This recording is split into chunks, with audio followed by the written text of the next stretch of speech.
एक और बावाज़ बुलंद सलवात भेजिए मोहम्मद क़िबला के इस्तकबाल में एक 4 मिसरों की इजाज़त है, लेकिन 4 मिसरे हालात को देखते हुए अब्बास सिरसिवी ने बड़े अच्छे 4 मिसरे कहे थे भाई, और वो याद आ गए क्योंकि हालात ऐसे हैं कि ये मिंबर से पढ़ने ज़रूरी हैं कि मिंबर पर बैठ कर न सियासत बयान कर,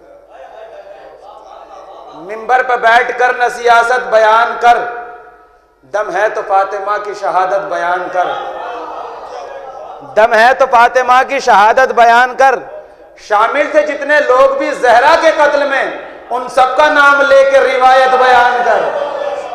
शामिल थे जितने लोग भी जहरा के कत्ल में, उन सबका नाम लेकर रिवायत बयान कर। और भाई ये तो 4 मिसरे क्योंकि याद आ गए थे, और ये 4 मिसरे की जिसकी इजाजत मुझे मिली है ये क़िबला के इस्तकबाल में कि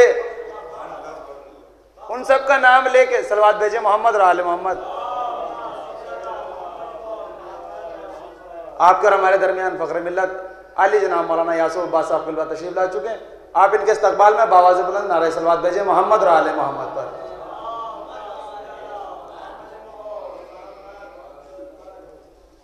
एक बावाज़ बुलंद सलवात भेजे मोहम्मद और आले मोहम्मद पर।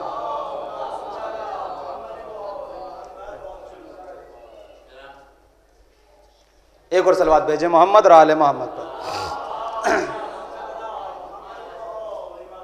देखिए भाई 4 मिसरे बस आखिर में और क़िबला का कि मिंबर पर बैठ कर न सियासत बयान कर, मिंबर पर बैठ कर न सियासत बयान कर, दम है तो फातिमा की शहादत बयान कर। शामिल थे जितने लोग भी जहरा के कत्ल में, उन सब का नाम लेकर रिवायत बयान कर, उन सब का नाम लेकर 4 मिसरे देखिएगा, महसूस होइएगा। उन सब का नाम लेकर रिवायत बयान कर, अपने लब खोल रहा है जो विलायत के खिलाफ, अपने लब खोल रहा है जो विलायत के खिलाफ, अपने लब खोल रहा है जो विलायत के खिलाफ। हो न हो उसका अबू जहल से रिश्ता होगा, हो न हो उसका अबू जहल से रिश्ता होगा। बीबी जहरा तेरी टूटी हुई पसली की कसम, जो तबर्रा न करे उस पे तबर्रा होगा, जो तबर्रा न करे उस पे तबर्रा होगा, जो तबर्रा न करे उस पे तबर्रा होगा। आइए इन्हीं 4 मिसरों के बाद ज़ेरे साया में बड़े ही अदब व एहतराम के साथ गुजारिश कर रहा हूँ अली जनाब मौलाना अली मुत्तकी ज़ैदी साहब क़िबला की खिदमत में कि वो रौनक अफरोज़ मिंबर हो और आप तमाम मोमिनीन के क़ुलूब को अपने बयान से मुनव्वर फरमाएं। आप इनके इस्तकबाल में बावाज़ बुलंद नारे सलवात भेजिए मोहम्मद और आले।